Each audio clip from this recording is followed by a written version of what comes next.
We live in a fallen world, and there's not going to be perfection here. It's just not until it's redeemed and until we are restored and redeemed completely with Him. Does that mean that we give up hope? Not at all. I hope you enjoyed last week's teaching by Crystal on divine healing and the personal testimony that she shared. This week, we're just going to continue as she discusses another aspect of healing, the million-dollar question, why not me? I'm JCIngle, and this is my weekly podcast. That's always the million-dollar question when it comes to healing is, why not me? Or why her, why not him? Why, and those are just things that we will not necessarily understand here. And sometimes, I tell my boys this so much when they ask the why question about different things, that when Mateo was probably, I don't know, maybe Alicia's age, maybe a little bit older, when people see something wrong in the world, whether it's healing or whether it's some type of sin or something going wrong, they always will point back to Adam. And they go, well, he did it.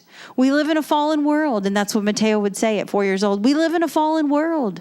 You just got to know we live in a fallen world. It's not going to be perfect, And I think that that is a part of it. We live in a fallen world, and there's not going to be perfection here. It's just not until it's redeemed and until we are restored and redeemed completely with Him. Does that mean that we give up hope?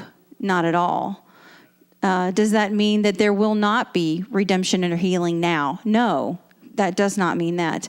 When I was getting ready for tonight, I was looking over an article by a man named Mark Yarbrough.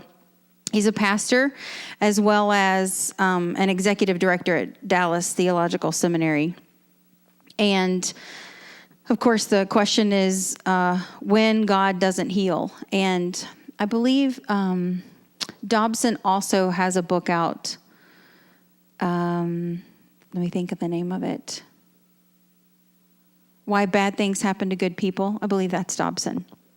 So what's that? Is that right? So that one too. And, so this article, I just want to share some of this article with you because this is the big question when it comes to healing. Sure. It's easy to read this statement, and it's provided for in the atonement of Christ and is available to all who truly believe. Boom. It's on you. That's kind of how you feel. It's like, oh, then I must not have enough faith. I must not believe enough. I must not even have that mustard seed grain of faith then if it's not happening, So here's just another perspective on it. When we look at this, number one, there are two things we need to remember: that God is a God of miracles, including healing, and that we are to pray fervently. Prayer without ceasing, as 1 Thessalonians 5:17 says. So with those two thoughts in mind, first, God does not always respond to our desires, and He frequently allows circumstances that we wish He would not, because He is sovereign. And because of His sovereignty, this will include events that God directs Himself, and then also circumstances that He allows to come our way. Our requests will not always coincide with God's response. I like this part here. Peter understood, this is what you were saying, Peter understood that this applied to suffering. 1 Peter 4:19. So then those who suffer according to God's will should commit themselves to their faithful Creator and continue to do good. Secondly, our tendency is to doubt God's sovereignty in the midst of tumultuous times. Unfortunately, when we doubt, we presume to comprehend more than God does. Okay, so from our vantage point, we might think that God's miraculous intervention would produce waves of affirmation to His authority, right? This is going to make you look good. If you do this, so-and-so is going to believe.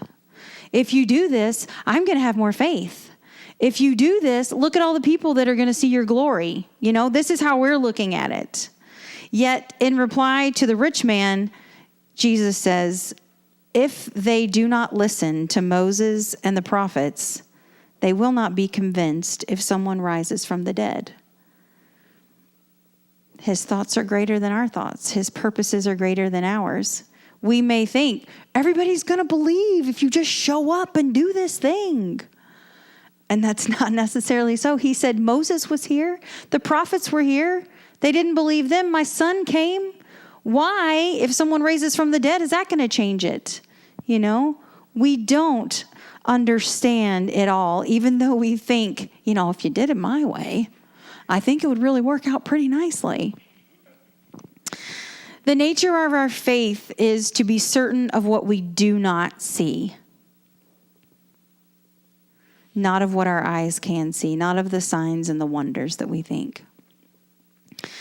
The third point here is we must embrace the sufficiency of God's grace in all circumstances.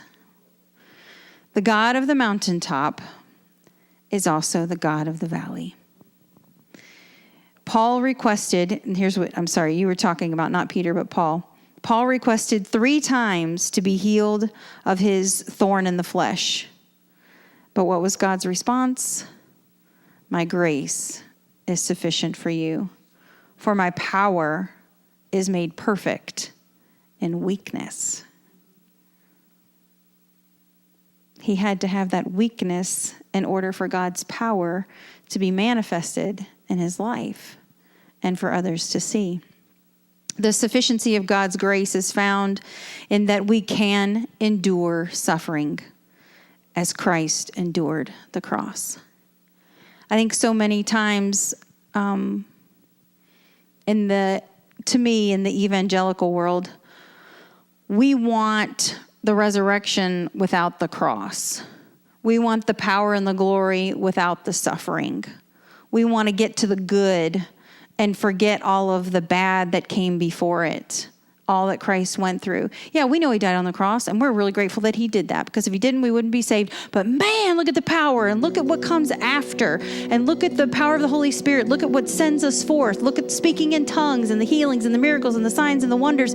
But what came before? It was enduring the cross. It was the suffering. He says, my power is made perfect in weakness.